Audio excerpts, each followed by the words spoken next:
অনেক মারতো, এই যে দেখেন না, একটা আঙ্গুল আমার মারে বেকা করে দিছে। আমার বাপের সামনে অনেক কলঙ্ক করে আমাকে মারছে। আমি প্রিয় দর্শক, আসসালামু আলাইকুম। দেশ এবং প্রবাস থেকে আজকে ভিডিওটা যারা দেখতেছেন, আপনাদেরকে বিনীতভাবে request, viral Omar TV YouTube channel এবং ফেসবুক পেজটা সাবস্ক্রাইব এবং ফলো করে আমার সাথেই থাকবেন। স্ক্রিনে যে বোনটাকে দেখতেছেন, ওনার জীবনের গল্প শুনলে আপনারা অবাক হয়ে যাবেন। আসসালামু আলাইকুম আপু। ওয়ালাইকুম আসসালাম। আপুর নামটা কি? মোসাম্মদ বিলকিস বেগম। আপনার দেশের বাড়ি কোথায়? রংপুর রংপুরে। তো মিডিয়ার সামনে আসার কারণটা কি? স্যার। ওই বাচ্চা নিয়ে তো কাজ কাম করতে পাই না, সব রাস্তায় খালি ঘোরা লাগে। সবাই কয় বাপ মার কাছে বাচ্চা রেখেছে, কাজ করো, চাকরি করো। মা তো পঙ্গু, কার কাছে রাখবো? স্বামী তো বের করে দিছে। মানে আপনার হাজবেন্ড আপনাকে বাসা থেকে বের হ্যাঁ, করে দিয়েছে? অনেক বাসা অত্যাচার থেকে করে, বের করে অনেক। দেওয়ার কারণটা কি? কারণ বারবার কয় তোর বাপরে কয়েকটা সিএনজি কিনে দেখ, তোর বাপরে কয়েকটা রিক্সা কিনে দেখ। আমার বাপ তো সরকারি জমিতে থাকে, বয়স হয়েছে, চলতে পারে না, আমারে কেমনে দিবে?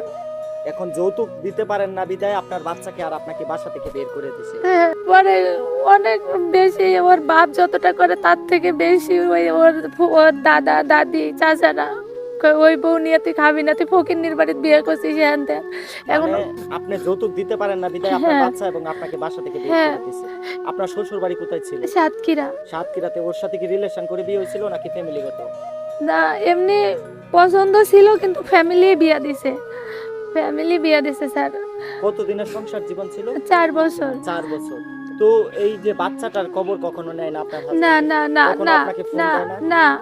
এখন 4 বছর হয়েছে, এখন শুনি তার আগের বউ আছে, তার বাচ্চাও আছে। এখন আমারই সবাই দোষ দেয়, তুমি দেখে শুনে বিয়ে করো না। কিন্তু বিয়েটা তো আমি নিজে করিনি, পছন্দ কিন্তু ফ্যামিলিগতই দিছে। এই যে বাচ্চাটা, এই বাচ্চাটার জন্য কখনো ফোন না, দেয়? কোনো অলরেডি সময় না। কতদিন ধরে বাসা থেকে বের হয়েছে?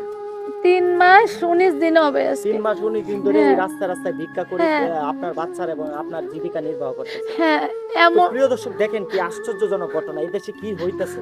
মানে যৌতুকের কারণে এই বাচ্চা এবং এই আপুটাকে ওনার হাজবেন্ড বাসা থেকে বের করে দিয়েছে, শুধু যৌতুক দিতে পারে না বিধায়। আমি আরো 2 বছর আগে বের হইতাম, কিন্তু অনেক কষ্ট করে কপাল ভাবে ছিলাম যে বাপ মার তো কিছু নাই, কই যাবো আল্লাহ।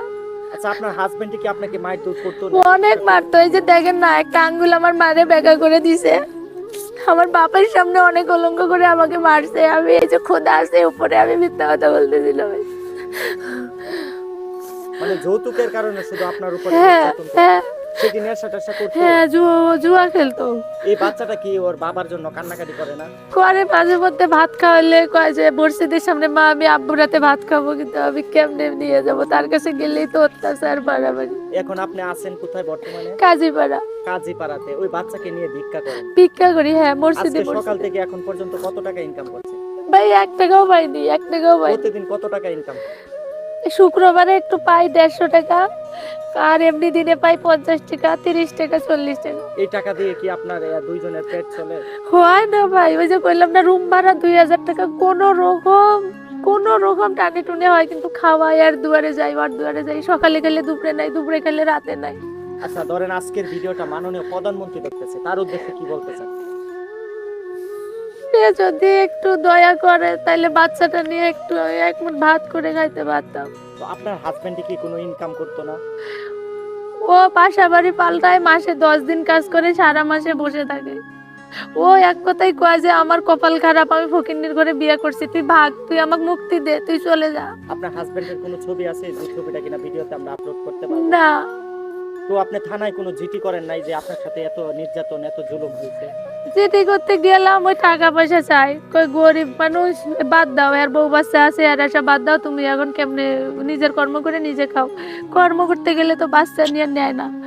এ পর্যন্ত ভাই 115টা বাড়ি গেছি, খালি ওই এক কথাই বলে, বাচ্চা রেখে আসো, বাচ্চা রেখে। মানে বাচ্চা রেখে আসলে কাজে নিবে, হ্যাঁ, বাচ্চা হ্যাঁ, নিয়ে কাজে না নিবে, না বাচ্চা না, একটু দুষ্টামি করে। এই যে তো এটা প্রিয় ধরে। দর্শক, দেখেন এই পৃথিবীতে অনেক মানুষ আছে যাদের কিনা একটা বাচ্চার জন্য প্রতি রাতে অজরে কান্না করে। আর এই বোনটার দেখেন কত সুন্দর একটা ফুটফুট একটা বাচ্চা। তো এই বাচ্চাটাকে এবং এই বোনটাকে কিভাবে পারলো ওই পাষণ্ড স্বামী তাকে বাসা থেকে বের করে দিতে? এই ভিডিওটা যেই যেখান থেকে দেখবেন, আপনাদেরকে একটাই রিকোয়েস্ট, ভিডিওটা প্রচুর পরিমাণে শেয়ার করবেন যাতে মাননীয় প্রধানমন্ত্রী দেখতে পারে। কারণ অলরেডি মাননীয় প্রধানমন্ত্রী বলতেছে এই দেশে নারী নির্যাতন নাকি 0%-এ নামায় দিছে। তাহলে এই বোনটি কেন সঠিক বিচার পেল না? কেন টাকার অভাবে ওই বোনটি ওনার হাজবেন্ডের সাথে উনি সংসার করতে পারে না? কেন আজকে এই বোনটি এই বাচ্চাকে নিয়ে রাস্তায় রাস্তায় ভিক্ষা করতেছে? তো আপনার কোনো কন্টাক্ট নাম্বার আছে যে নাম্বারে আপনাকে ফোন দিলে যোগাযোগ করতে পারবেন? হ্যাঁ স্যার আছে, এই যে এটা। তো প্রিয় দর্শক, আমরা স্ক্রিনে যে নাম্বারটা দিছি এই নাম্বারে আপুর সাথে যোগাযোগ করবেন, যদি পারেন আপুকে আর্থিকভাবে একটু সাহায্য করবেন। আচ্ছা, আজকের ভিডিওটা দেখার পরে কেউ যদি আপনাকে একটা সেলাই মেশিন কিনে দেয় তাহলে আপনার বাসাতে কাজ করতে পারবেন? হ্যাঁ ইনশাল্লাহ পারবো ভাইয়া। দেশের বাইরে থেকে যত ভাই বোন দেখতেছেন ভিডিওটা, দয়া করে একটু শেয়ার করে দেন। আমি বাচ্চাটা নিয়ে, সবাই বলে বাচ্চা রেখে কাজ করো, কিন্তু আমার মা তো পঙ্গু, আমি বাচ্চাটা কোথায় রাখবো?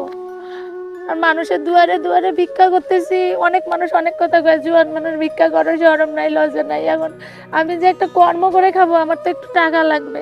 একটা চার দোকান দিতে গেলেও 1 লাখ টাকা অ্যাডভান্স চাই, একটা সেলাই মেশিন কিনতে গেলেও 30,000 টাকা চাই। এখন আমি কি নিয়ে খাবো? এই বাচ্চাটা নিয়ে কোথায় যাব বলতে পারেন আপনারা? যদি একটু সাহায্য করেন তাহলে এই বাচ্চাটা নিয়ে একটু চলতে পারবো ডাল ভাত খেয়ে। তো প্রিয় দর্শক, স্ক্রিনে আপুর বিকাশ নাম্বারটা দেখতেছেন, যদি পারেন আর্থিকভাবে যে যত পারেন ভাই একটু সাহায্য করেন, হয়তোবা আপনাদের একটু সাহায্যের কারণে এই বাচ্চাটা এবং এই বোনটা একটু ভালো থাকতে পারবে। তো সবাই ভালো থাকবেন, সুস্থ থাকবেন, ভিডিওটা প্রচুর পরিমাণে শেয়ার করে দিবেন। Viral Omar TV YouTube channel এবং ফেসবুক পেজটা সাবস্ক্রাইব এবং ফলো করে আমার সাথেই থাকবেন। ভালো থাকবেন, সুস্থ থাকবেন, ভালো থেকো বাংলাদেশ। আল্লাহ হাফিজ।